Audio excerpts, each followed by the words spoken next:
ये तस्वीरें हम आपको दिखा रहे हैं करनाल के असंध से। और होली के दिन अलग अलग जगहों पर झड़प के कई मामले सामने आते हैं। कल रात को भी हमने आपको तस्वीरें दिखाई बागपती गांव की, जहां पर दो पक्षों में झड़प हो जाती है। वहीं असंध के अलावला गांव में भी जमीनी विवाद को लेकर दो पक्षों में झड़प हो जाती है। और फिलहाल एक पक्ष के तमाम लोग थाने में पहुंचे हुए हैं और यहां पर जो असंध के थाने के एसएचओ हैं बलजीत सिंह, उनसे मुलाकात की है। मामले को शांतिपूर्वक ढंग से सुलझाने के लिए प्रयास किया जा रहा है। और आप देख सकते हैं तमाम लोग यहां पर पहुंचे हैं। एक पक्ष के जो मोजिज आदमी हैं उनसे हम बातचीत करने का प्रयास करेंगे। सर, कल क्या कुछ हुआ, क्यों विवाद इतना ज्यादा बढ़ जाता है, आखिर घटनाक्रम क्या था? इसमें सबसे पहले कल होली का दिन था और हमारे चूँकि सभी लोग भारतवासी अपने होली अच्छे सौहार्द से मनाते हैं आपस में, तो इस प्रकार होली का विषय था। मेरे पास लगभग 8 बजे के आसपास मेरे पास में एक फ़ोन कॉल आई, जो मेरा भतीजा था सुधीर सिंह, उसने किया कि चाचा जी ऐसे ऐसे माड़ी के पास एक झगड़ा हो गया और वहाँ पे पुलिस पहुँच चुकी है, जलमाना की केवल। उस टाइम में जलमाना का प्रशासन पहुँचा था, जलमाना के पुलिस अधिकारी पहुँचे और उन लोगों के साथ खड़ा होकर के हमारे बच्चों को चोट मार दी है और इसमें आप लोग यहाँ पे आओ। तो मैंने जब ये सारा विषय देखा तब तक मैं भी अंदर वैसे ही था, तो मैंने कुर्ता पजामा डाला और मैं बस स्टैंड पे पहुँचा। जब मैं बस स्टैंड पे पहुँचा तो बस स्टैंड पे लगभग प्रशासन उस वक्त में आ चुका था। लगभग मतलब 40 से 50 पुलिस की गाड़ियाँ मुस्तैद जो हैं वहाँ पे पहुँच चुकी थी। सबसे पहले तो मैं प्रशासन का धन्यवाद करना चाहूँगा कि एक इतने बड़े षड्यंत्र को, एक हिसाब से मैं इसको षड्यंत्र क्यों कह रहा हूँ वो विषय भी मैं क्लियर करूँगा। एक ऐसे विषय को मतलब जो बहुत बड़े खून खराबे में तब्दील हो सकता था, उसको प्रशासन की, हमारी हरियाणा पुलिस की सूझबूझ से उस मामले को वहीं पे दबा दिया गया। जब एक प्रशासन के अधिकारी वहाँ पे आए, खुद एसएचओ साहब बलजीत जी से मैं मिल के आ रहा हूँ, बहुत सज्जन व्यक्ति हैं और उन्होंने बड़ा अच्छा आश्वासन मुझे भी दिया है। तो वो मौके पहुँचे, उन्होंने भी कहा कि आप रोक रहे थे लोगों को, मैं खुद वहाँ पे पहुँचा। तो एक अधिकारी ने मुझे आके कहा कि भाई इनको आप यहीं पे रोको। विवाद किस बात को लेकर? विवाद शुरू से ऐसे था जी, हमारे गाँव में गुग्गा मेडी है और उसकी कुछ ज़मीन है जो पंचायत की ज़मीन है बेसिकली, लेकिन उसको दी हुई है वो गुग्गा मेडी को।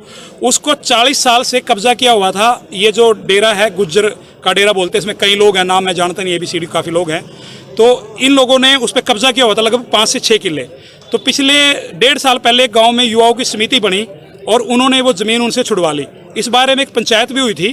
तो पंचायत पूरे जो सिख समाज के आसपास के गांव थे, उन्होंने इनको नसीहत दी कि शुक्र करो ये गाँव अलावड़ा तुमसे कोई मुआवजा नहीं मांग रहा है 40-50 साल का, तुम इस ज़मीन को छोड़ दो, इसको, ये धार्मिक ज़मीन है, इसको ऐसे मत करो। तो उनको छोड़, इनको उसी बात की खुंदक थी। तो अब इसमें मुझे जहाँ तक लगता है इसमें कोई पॉलिटिकल रंग देने की कोशिश है और इसको षड्यंत्र रचा गया और विशेषकर एक दिन को विशेष चुना गया और ये सारी चीज़ें इन्होंने जो करवाई हैं। तो कल लाठी डंडे भी चले? कल लाठी डंडे चले जी, उनकी तरफ से फायरिंग भी हुई है। उनकी तरफ से फायरिंग, अपनी तरफ से कुछ नहीं। हमारे तो मैं जब तक वहाँ रहा 8 बजे से लेकर के, पुलिस प्रशासन के जाने के बाद से लेकर के और बाद तक, एक भी व्यक्ति, सिंगल व्यक्ति मैंने नेशनल हाईवे 709 को उनके डेरे की तरफ नहीं जाने दिया, जो कि लगभग वहां से 800-900 मीटर है। एक भी व्यक्ति को नहीं जाने दिया। तो इन्होंने क्या काम किया, इन्होंने उस 15 तारीख को ट्रैक्टर पे बोर्ड लगा करके गुग्गा मेडी के बोर्ड को, जो कि एक धार्मिक चिन्ह का बोर्ड था, उस पे इन्होंने रस्से से खींच दिया ट्रैक्टर लगा करके।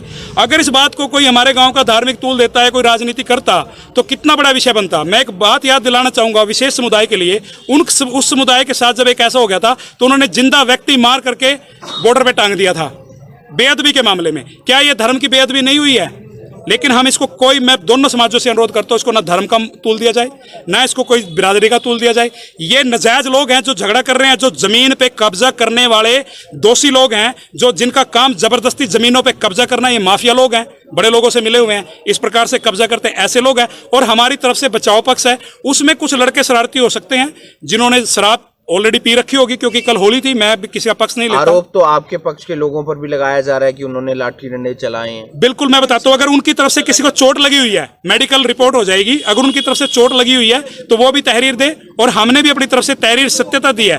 जो मैंने तहरीर दी है पूरे गांव से निष्कर्ष करके, पूरे अपनी पंचायत को बुला करके इकट्ठा पूछ के, जो मौजूद कुछ लोग थे और कुछ लोग वहां पे प्रेजेंट थे, उन लोगों से पूछने के अनुसार वो तहरीर लिखी गई है। अगर उसमें कोई झूठ पाएगा तो मैं दोषी हूं और प्रशासन जो मुझे सजा देगा मैं सजा भुगतने के लिए तैयार हूं। आपका शुभ नाम? मेरा नाम सुभाष चंद्र राणा है, अखिल भारतीय क्षत्रिय महासभा का प्रदेश अध्यक्ष हूं वर्तमान। नहीं लगता कि शांतिपूर्ण तरीके से मामला हल होना चाहिए? बिल्कुल होना चाहिए जी।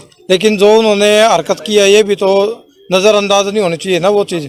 लेकिन अभी जो पुलिस प्रशासन की तरफ से आश्वासन दिया गया है इस पे देखते हैं कि क्या कार्रवाई होती है इनकी।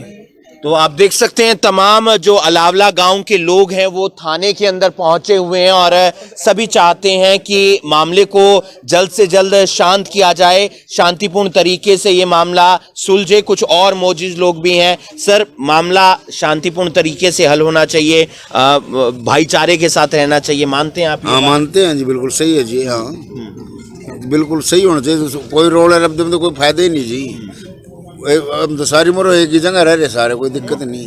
पर वो तो तब ज़्यादा वो कर रहे हमारे गले पंगा, धार्मिक स्थान हमारा उसका बोर्ड लेके पार्टी का है, तो इसमें तो वो वही हिंदू धर्म में फिर जी। तो जमीनी विवाद है, उसी को लेकर ये विवाद इतना ज्यादा बढ़ जाता है कि होली वाले दिन दो पक्षों में झड़प हो जाती है, लड़ाई हो जाती है, लाठी डंडे चलते हैं। ऐसी बात भी सामने निकल कर आ रही है कि हवाई फायरिंग भी हुई है। किस पक्ष की तरफ से हुई है ये पुलिस जांच करेगी। इस वीडियो को आप ज्यादा से ज्यादा शेयर कीजिए। असंध थाने के अंदर हम इस समय मौजूद हैं, तमाम लोग यहां पर पहुंचे हुए हैं और विवाद इतना ज्यादा बढ़ जाता है कि कुछ युवक इस पूरे मामले के अंदर घायल भी होते हैं। जमीन का विवाद है, पुराना विवाद है, लेकिन होली वाले दिन जहां पर हमने देखा करनाल जिले के अंदर भी कई झगड़े हुए हैं, असंध के अंदर भी झगड़े हुए और अलग अलग जगह भी झगड़े हुए। हर कोई यही चाहता है कि शांतिपूर्ण तरीके से मामला सुलझ जाना चाहिए, भाईचारे के साथ सबको रहना चाहिए। पुलिस इस मामले में क्या कुछ कार्रवाई करती है, क्या कुछ तफ्तीश करती है, ये देखने वाली बात होगी। इस वीडियो को आप ज्यादा से ज्यादा शेयर कीजिए। अलावला गांव में दो पक्षों में झड़प हो जाती है। इतना ही नहीं, वहां पर पुलिस की गाड़ी पर भी हमला होता है, पुलिस की गाड़ी तोड़ भी दी जाती है। ना सिर्फ कल अलावला गांव में ऐसा हुआ बल्कि करनाल के सरकारी अस्पताल में भी देखा गया कि वहां पर एक पक्ष ने पुलिस पर हमला कर दिया था। क्या है कुछ पूरा मामला, हमारे साथ बलजीत सिंह जी मौजूद हैं जो असंध थाने के SHO हैं। सर, कल अलावला गांव में क्या कुछ हुआ? आपकी टीम भी पहुंची थी वहां पर?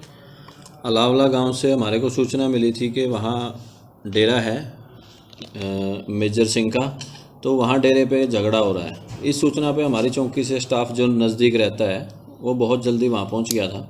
वहाँ जाने के बाद वहाँ जो दोनों ही पार्टियों के लोग थे, लड़के थे, वो काफ़ी संख्या में इकट्ठे हो रखे थे, तो उनको कंट्रोल करने की काफ़ी कोशिश की गई। कंट्रोल रूम में मैसेज भी दिया गया कि सिचुएशन यहाँ लॉ एंड ऑर्डर की ख़राब हो चुकी है, यहाँ पब्लिक ज़्यादा है और त्यौहार की वजह से कुछ वो नशे में भी नौजवान लड़के थे। तो जब तक हमारी पुलिस, जैसे ही हमारी ERV पहुँचती है, चौकी के स्टाफ के बाद जस्ट ERV पहुँचती है, तो ERV के स्टाफ के साथ मारपीट की गई और हमारी ERV को भी नुकसान पहुँचाया गया, तोड़फोड़ की गई। चौकी का स्टाफ जो वहाँ अपनी पर्सनल गाड़ी लेके गया था, क्योंकि बहुत जल्दी के चक्कर में वो अपनी पर्सनल गाड़ी उठा के और पहुँच गए थे, तो वो पर्सनल गाड़ी भी हमारे मुलाजिम की तोड़ दी गई है। तो मुलाजिमों को चोट मारी और सरकारी और प्राइवेट गाड़ियाँ जो पुलिस की थी उनका नुकसान किया गया। दोनों ही पक्षों की तरफ से, एक सरदार जी पक्ष है जो मेजर सिंह की तरफ से कंप्लेंट दी गई है, एक अलावड़ा गांव का जो पक्ष है उनकी तरफ से भी कंप्लेंट दी गई है। दोनों की कंप्लेंट पे जांच की जा रही है। पुलिस के साथ वहां जो किया गया है, पुलिस की तरफ से अलग से कार्रवाई की जा रही है। कोई ज़मीन का मैटर बताया जा रहा है सर?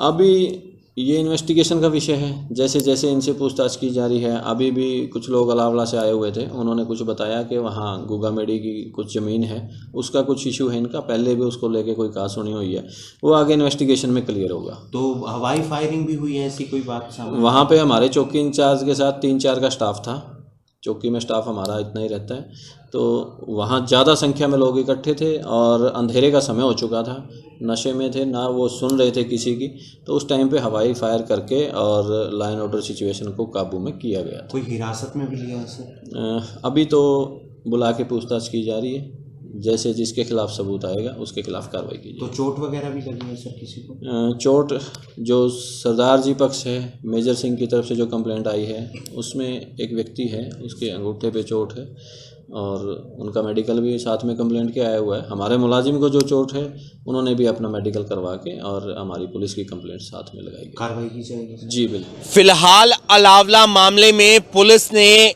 मामला दर्ज कर तफ्तीश शुरू कर दी है, लेकिन पुलिस से मिली जानकारी के अनुसार ये बात भी सामने निकल कर आई है कि वहां पर हवाई फायरिंग भी हुई है और साथ ही साथ पुलिस पर भी हमला हुआ है। पुलिस के एक मुलाजिम की जो पर्सनल गाड़ी थी वो भी तोड़ दी जाती है। फिलहाल वहां पर एहतियात के मद्देनजर पुलिस बल तैनात कर दिया गया है और पुलिस तमाम लोगों से इस मामले को लेकर पूछताछ करती हुई नजर आ रही है। कोई भी मामला हो, चाहे वो पैसों के लेन देन का हो या जमीन से जुड़ा हुआ हो या फिर शहरी कोई मामला हो, वहां पर सहजता के साथ, भाईचारे के साथ, शांतिपूर्ण तरीके साथ मामले को सुलझाना चाहिए। लेकिन अगर इस तरीके से लड़ाई झगड़ा होगा तो माहौल तनावपूर्ण पैदा हो जाएगा। इस वीडियो को आप ज्यादा से ज्यादा शेयर कीजिए और बाकी तमाम खबरों के लिए आप जुड़े रहिए करनाल ब्रेकिंग न्यूज के साथ। नमस्कार।